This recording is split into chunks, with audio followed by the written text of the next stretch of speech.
Dzień dobry. Long time no here, jak to trochę ostatnio w Ludziach z Pracy mamy w zwyczaju, odkąd podcast wychodzi nieregularnie. Ale nic się nie martwcie, nic a nic, bo co się odwlecze, to nie uciecze, jak nas raczy swoją zasobnością wór z mądrościami. I jest to tradycyjnie polskie, ale też jedno z ostatnich zdań, które w tym podcaście dzisiaj pada po polsku. Chociaż bynajmniej nie z tego powodu, co ostatnio, ponieważ ostatnio rozmawialiśmy z Finami i dlatego rozmawialiśmy po angielsku, a dzisiaj nie z tego powodu nie rozmawiamy po angielsku, że mój rozmówca nie jest polskojęzyczny. Przeciwnie, jest jak najbardziej polskojęzyczny, ale ponieważ uznaliśmy, że odbiorcy tego odcinka, czyli mówiąc po staropolsku community firmy Aleph Zero, której cofounderem jest mój dzisiejszy gość, community nie jest polskojęzyczne, czyli społeczność nie jest polskojęzyczna i dlatego będziemy rozmawiać po angielsku. A rozmawiamy w dzisiejszym odcinku o kilku bardzo ważnych dla nas obojga sprawach. Wszystkie dotyczą kultury organizacyjnej firmy. Pierwsza z nich to brand, jak na niego patrzeć, jak go rozumieć i, co najważniejsze, jak go budować. Druga sprawa to diversity. Czy ono w startupie jest możliwe, na jakim etapie i jak podchodzić do niego mądrze. A to wszystko w kontekście blockchainowym i w kontekście organizacji Aleph Zero, która blockchainem się zajmuje i której, jak już wspomniałam, współzałożycielem jest mój dzisiejszy gość.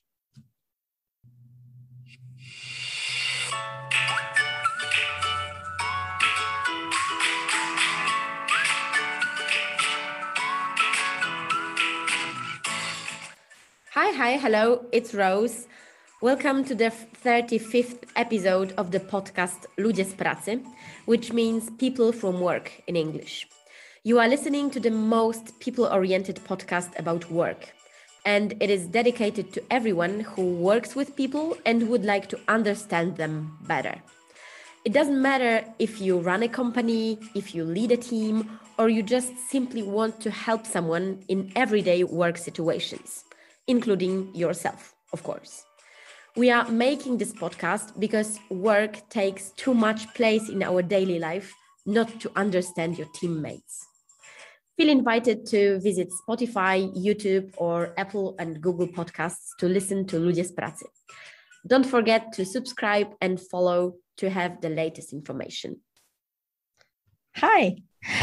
Welcome to LUDZIE Z Pracy podcast. It's our 35th episode and actually the second episode in English. The first one was with the Finnish authors of the book Couples Therapy some time ago. This one will be recorded between two Poles, but we decided to speak English because we thought it will be more practical to use English due to the fact that Aleph Zero is a super international company and due to the target of the audience and the fact that we think that problems we would like to address are much more international than local. So my pleasure to have today with me Anthony Zolciak, who is the founder of Aleph Zero and Cardinal Cryptography.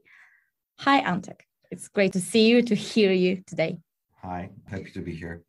Between two Pauls, I mean, we can also record one between two Ferns. I thought it's like, trendy. Yeah, it is totally. Because of the fact that Antek is with his co-founders, he's leading the company Aleph Zero and Cardinal Cryptography, as I said, and I take them as pretty sensitive people, sensitive to mechanisms, to relations, to challenges according to things which are happening in the work environment. And that's why we would like to discuss things which might be challenging when you are leading the growing organization. And we would like to start from the team because of the fact that Aleph Zero and Cardinal Cryptography is working in the blockchain area. And that might be challenging, I guess. So I would like to ask you, Anthony, to give the audience the context of the company. So the size, the profile, the scale, the stage where you are currently. Right. So I think like a distinction between the two is in order. So Aleph Zero is a software foundation. You can think of it as an equivalent of, say, Mozilla or Linux Foundation, but obviously much smaller. And Cardinal Cryptography is a for-profit company that deals with implementing various use cases and products built on top of Aleph Zero.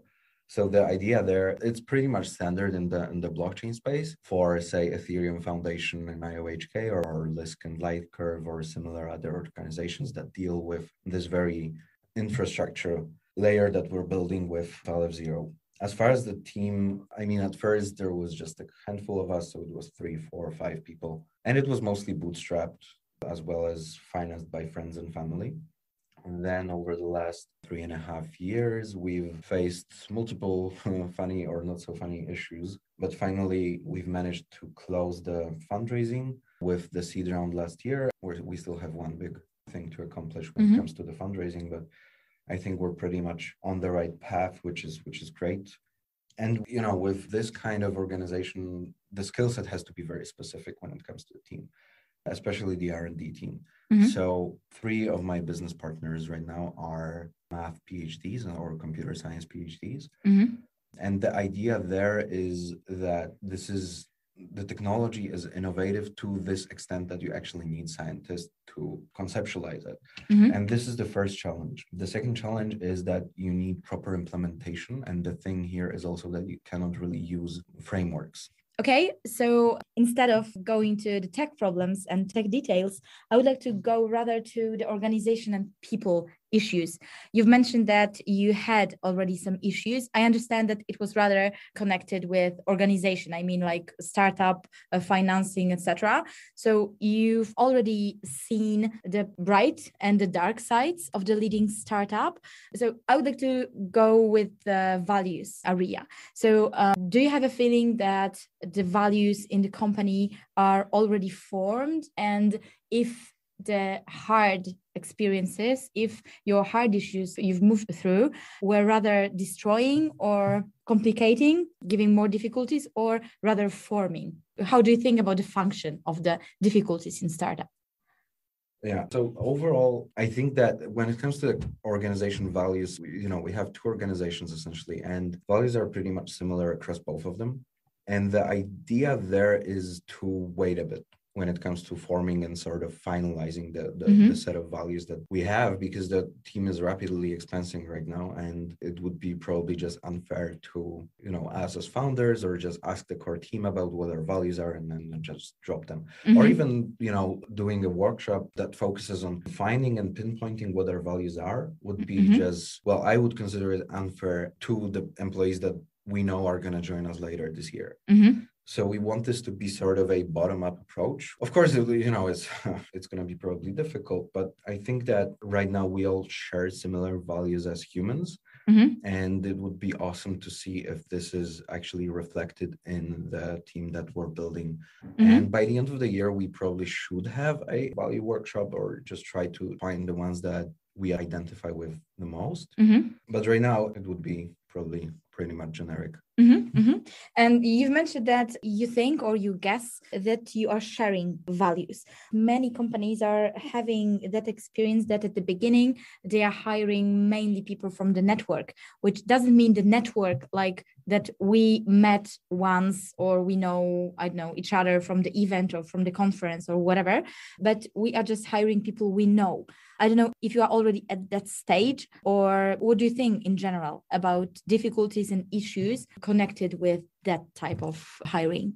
Yeah, overall, we've been mostly hiring from, like you said, our network, meaning that it's people that Adam knew or Michael knew or Matthew knew, as well as on the sort of marketing operations and biz dev side, the ones that I worked with in the past in various companies as an employee. So this is an important thing, because if you build your team with sort of our friends and colleagues and acquaintances, and then you want to open yourself up for 100% external recruitment processes, then it might pose some challenges for the people that are joining this very integrated team. And I think it's our job to provide a really awesome onboarding where we can establish this first personal connection, because this later on allows the new employees or colleagues, or it just makes it easier for them to sort of dive into the topics that are still fairly innovative, I would say, and unknown when it comes to the technology itself. And what do you think about the process of defining? So I think that it's quite a common problem. The problem I see that it's really hard to define the values. It's really hard to give the naming to the habits. Like even if we are before the workshop value, even if we are before this process of calling out what's the value or the 5 main values for the company, but it's quite hard, even if we are building startup with 5 of our friends, 10 of our friends, like it's really hard to, change shoes and say, okay, we are people of that and that and that. I know if you've been doing such exercises or it's not the stage already. So I don't think it was ever named per se. Mm-hmm. But I would say that, given the amount of conversations we had amongst ourselves and with the core team members, mm-hmm. you kind of know when you meet your kindred spirit, right? So I can drop curiosity, transparency, empathy, and so on and so forth. But show me a startup that doesn't have those. Yeah, that's why I'm smiling. It's like, young, dynamic, fast growing startup. So yeah, these phrases, which are very, very common, and you can find it in every job description. So I think that you are the best person to discuss it from the brand perspective, because when you are trying to give some value as a company, as an employer, and you are giving such, I don't want to call out it like bullshit, because I think it's the problem of awareness that many companies just doesn't pay attention how important is to be unique, how important is to be really well defined as a company, even on a wording level, even on a naming level. And maybe if it's okay for you, we can switch to that because of the fact that you've been working with great brands previously before you started your own company, and you're a brand person according to the market branding, according to the marketing in general as well. I'm wondering, what are your thoughts? What are your observations so far, according to the brand which is built in the blockchain area? Because we hear a lot of things according to the Bitcoin and the changes and the problems which are appearing on the market.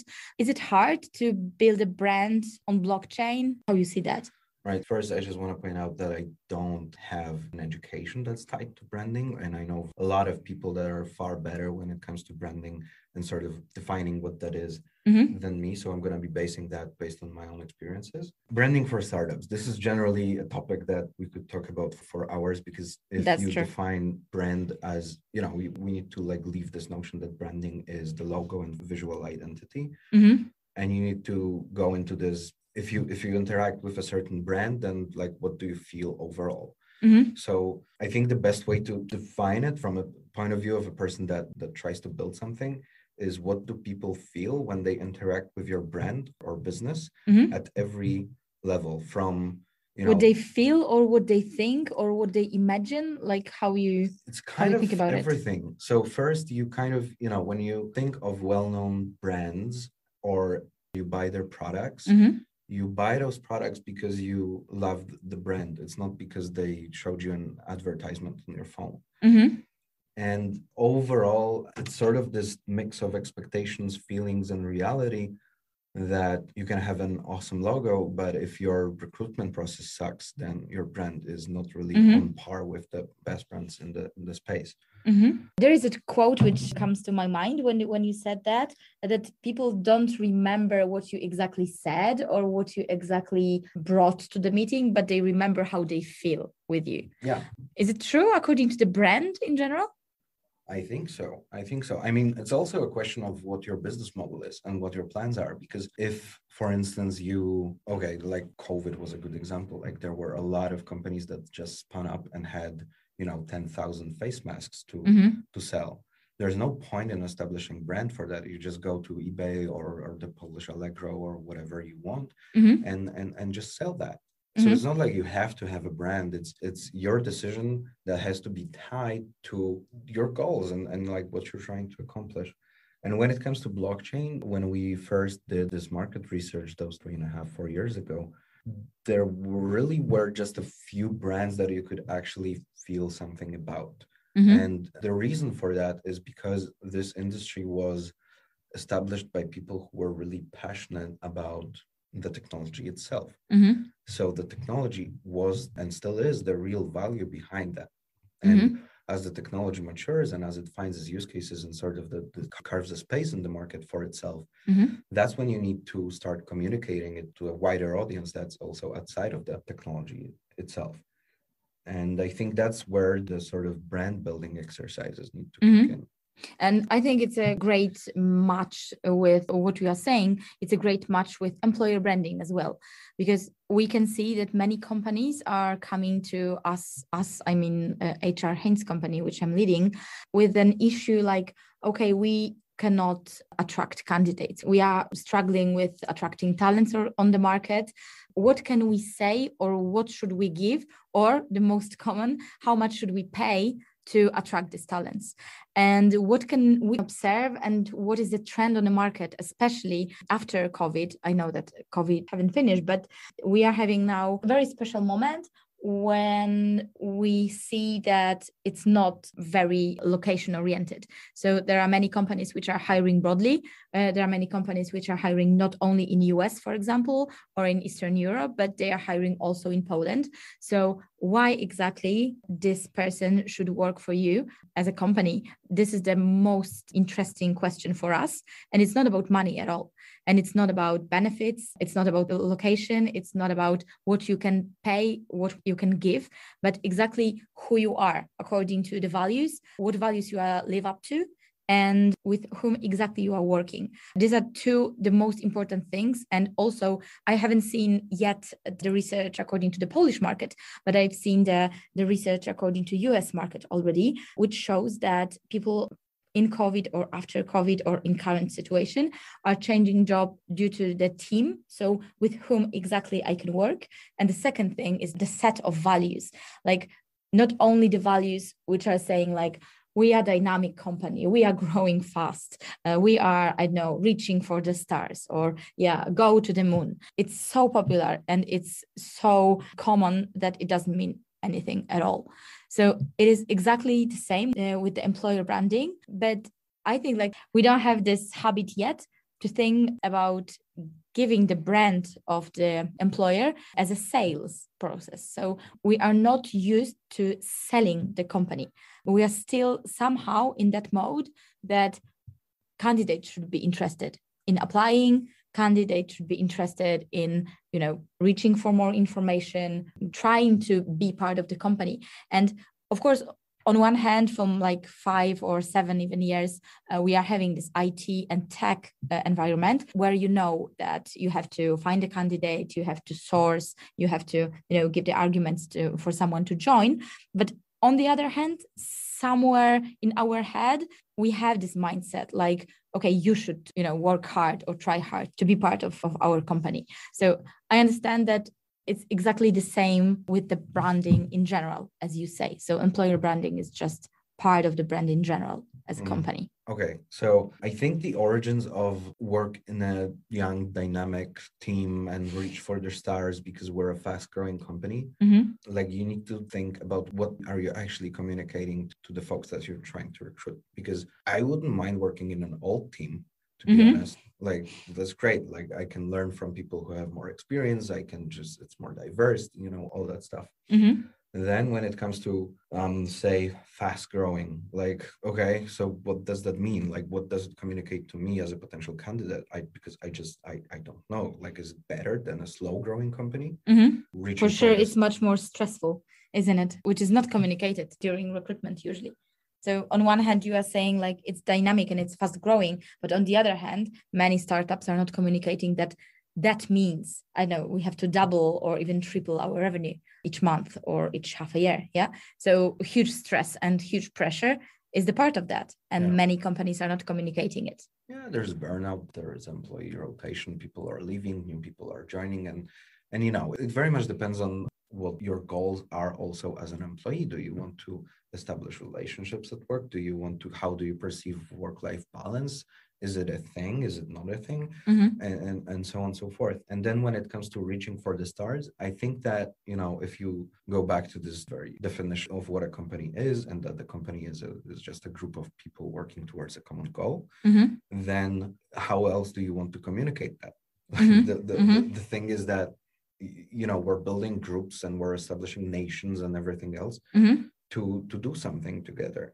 So with that, I actually totally understand why different businesses keep communicating that they're, going global or reaching for the stars or trying to change the world and so on and so forth, because there's really not many alternatives. Like you cannot really communicate that, well, I don't really care, but like and even like not having an opinion is also the signal to the candidate and to the market. Like if candidates are asking, this is the thing which I haven't heard like year ago or 2 years ago. Now I'm getting that questions on the last stage of recruitment. Like, okay, what do you think about diversity? How you are planning the hybrid work, for example, how you live up to that. And it's okay if you don't have an opinion, if you haven't go through that as a funding team, it is okay somehow. But people are also interested in it. So if today, if you are the company which doesn't have an opinion about diversity, and if you are a leader who is like, oh, I don't care, or which I think it's like more tricky, you think you do the diversity team. So you think and you reckon that you build a diversity team, and you don't. Like you are saying out loud things like, I don't get this problem. I have like 3 recruiters, 3 office people, and 1 HR person. So I have diverse teams. And beyond them are like 7 guys who are developers. And that person says that it is diverse team. Well, it's not. Like, this level of not understanding the problem that you are having not diverse team in, for example, in tech. Like it's not difficult. It's not an issue. It's not a thing to hire office manager who is a woman. It's not a thing to hire finance person or marketing person who is the woman. It is somehow about thinking about diversity. I'm not saying that the only option is to, have the target that half of the tech team should be women, for example. But it's super difficult, and it is not about having that kind of goal, but it is about understanding it and defining it internally, I think. Yeah, 100%. So when it comes to diversity and the core reason of, or at least my understanding of the core reason of why this is a problem nowadays, especially in the IT space, there's this very sort of cheesy, but then again, somewhat beautiful campaign by Barbie, where they have girls talking about the problems they face as girls from the society, from, their parents and so on and so forth. And for instance, one example is that this 5-year-old girl is saying that parents of boys are twice as likely to Google, is my son gifted, than is my daughter gifted. The second example is, at the average age of 5, girls stop dreaming about becoming presidents, if they even started. Then again, science-related toys, for instance, like you would get that for a boy, but you wouldn't get that for a girl. You would get a Barbie to your girl. And I think this really starts with how you raise your kids, essentially. And it's not something, if you're like 35 and you want to learn hardcore software programming, then it's super difficult for anybody. So if you're not being brought up with this notion of, using your computer and like playing on your computer, this is great. Like keep doing that and stop limiting. Okay, like you have 30 minutes before your like, smartphone or your PC. This is really problem tied to how people perceive electronics still, which is, it's not the medium that's bad, it's what you're doing on it that needs to be controlled. So if you sit down next to your son, daughter, whatever, and interact with your Mac, your PC, your iPhone, whatever it is, with them, then you can actually just lead them towards this outcome that you think is going to be the best for them in the long run. And when we go further as a leader, like, because okay, you are saying about rising children, what can we do as a leaders according to, I don't know, according to the blockchain, according to decentralization, about thinking about ownership or type of work, because you are having different people raised in different ways, like raised in more conservative way, less conservative way, more liberal, etc. So what can we do, in your opinion, or what you are doing, or what you've done and didn't work, and you have lesson learned, which is the answer to, keep different people around the same table? Right. So I think that, 4 of us as co-founders, we come from extremely different backgrounds. And somehow we've all found our ways to grow in some way or another. And I think that most people want to grow and develop themselves. But it's way easier if you're given an example as a kid. meet somebody that shows you that something is possible. If you have somebody like that in your family, it's just, okay, he did it, so I can die. And as you kind of like try to work towards that, then you discover all those different things along the way, and your mind opens up. So you're no longer like, oh, you're not Catholic, so I'm not gonna talk to you. Like it doesn't work like that. And then again, it's all tied to how you define diversity and what it is, and is it a corporate mindset if you like post a company picture with all the people from different backgrounds, different ethnicities, and so on and so forth. This is absolutely necessary, but then again, it shouldn't be this rule that this has to be in there. It should be somewhat natural. And I'm very much looking forward to the day where we're all just not really noticing this problem as a diversity problem because it doesn't exist anymore. And this is, it's like with tolerance, like what is tolerance? And I've always had this issue with this word because it somehow implies that you tolerate somebody else, and somehow it positions you a bit higher than that other person. Yeah, because I think like it's about self-awareness and awareness at all. Like somehow awareness is the part of narration about high intelligence and about high position and good position in society.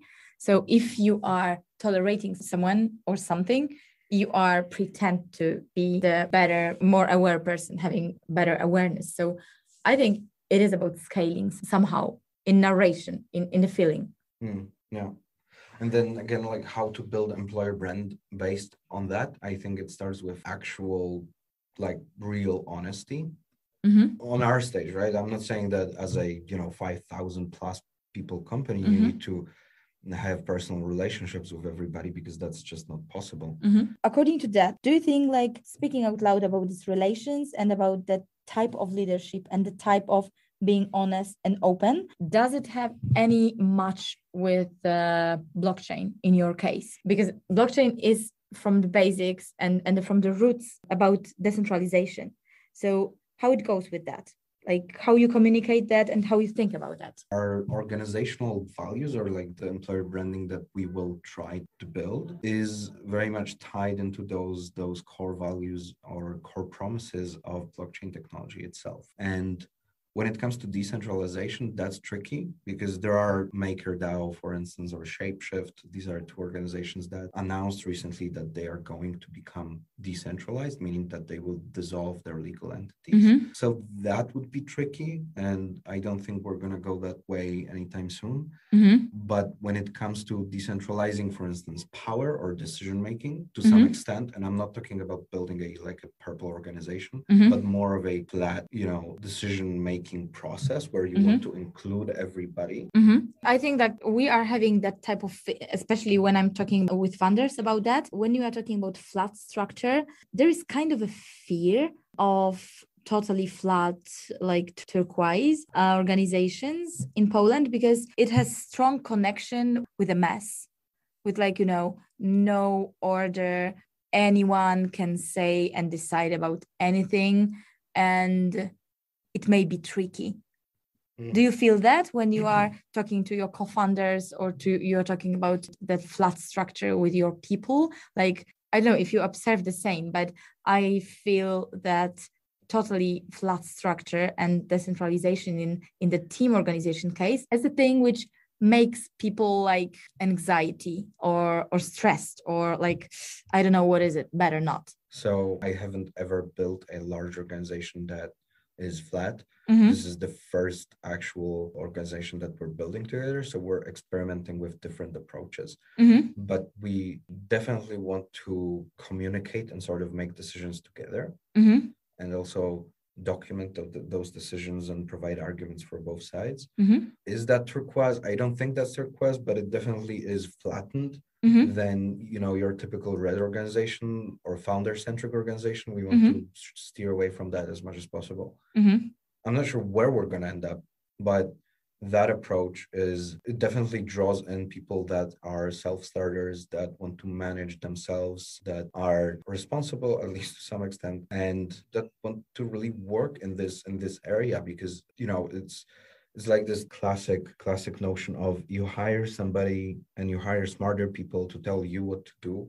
I know that is pastiche and so It on and so is. forth, It is. but it's definitely true. Like this is who you want on your team. That's true. That you want to have such people, but a lot of founders are not able to, manage after that because they hire great people and they tell them what to do. It's the most common issue in growing startups. But I believe that it is possible, and I see organizations where it is possible. So I think it's mostly about swallowing your pride. Okay, got it. Got it. Okay, and the last thing I would like to ask you, according to the blockchain function and the work, because we are working in quite a stressful environment and we don't know what the next wave of coronavirus will bring. The hybrid work, the remote work, on-site work, like, do you think blockchain is having anything in common? How can we use the idea of blockchain? Can it be helpful and how? Well, in essence, blockchain is a distributed, secure database. And the idea there is that once you make a decision and it's recorded on the blockchain, you cannot take it back. You can reverse that. So now the question is, what can you do with that? And one example or one idea that we've had was to build a somewhat of a new approach to payroll, how you deal with that, which is your employee has a monthly and yearly budget, which is their salary essentially. And somehow we just pay this out typically on a month-to-month basis. But what if, they would decide what they want to do with that? If, say, you want to be paid daily, then you can be paid daily. If you want to be paid weekly, then you can be paid weekly. If you make a decision that you want to use your entire budget at 9 p.m. on a Friday night because you're out drinking and you've run out of money, then you can also do it technically. Okay.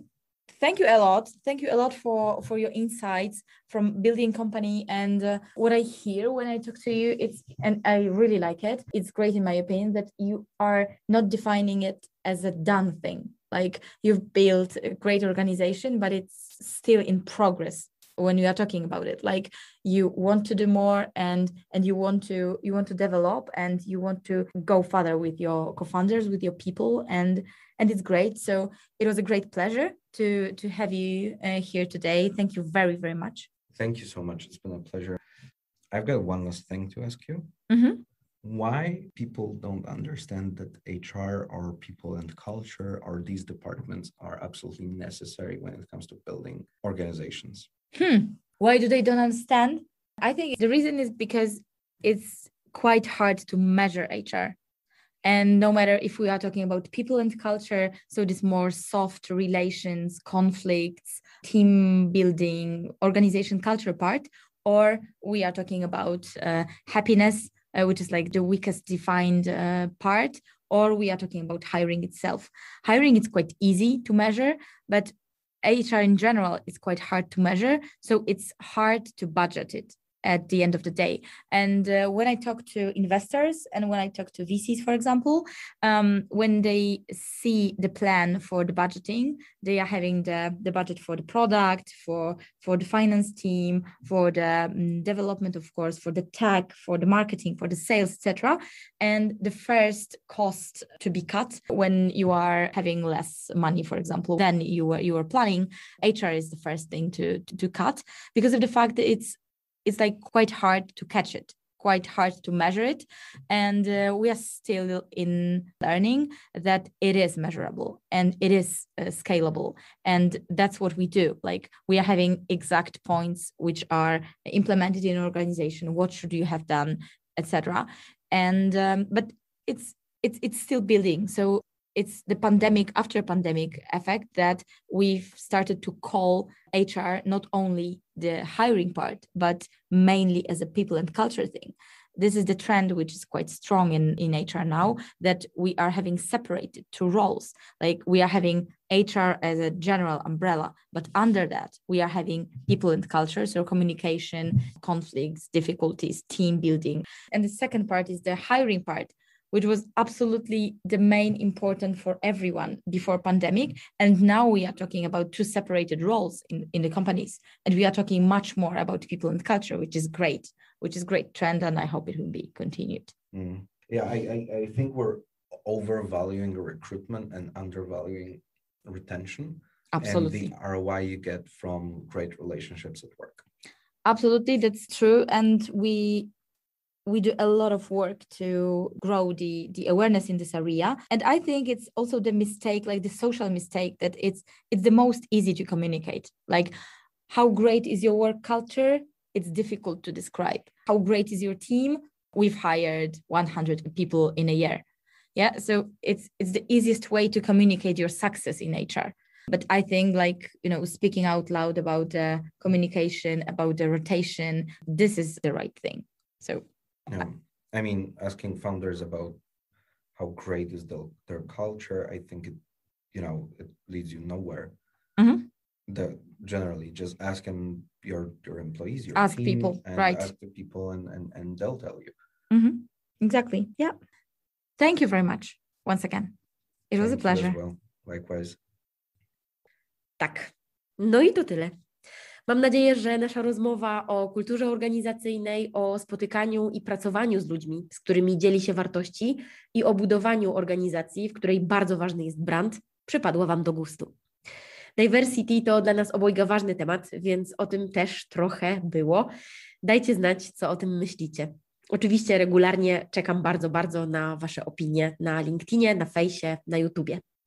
Subskrybujcie, followujcie Ludzi z Pracy, ocencie, jak się Wam podoba i przekażcie dalej. Jeśli komuś taka przestrzeń rozmowy w necie może się przydać, przekażcie mu proszę info o tym podcaście, który jest w YouTubie, Spotify'u i w aplikacjach do podcastów iPhone'a i Androida. A na dzisiaj wielkie, wielkie dzięki. Zapraszamy po więcej. Trzymajcie się i powodzenia z ludźmi z pracy. Pa!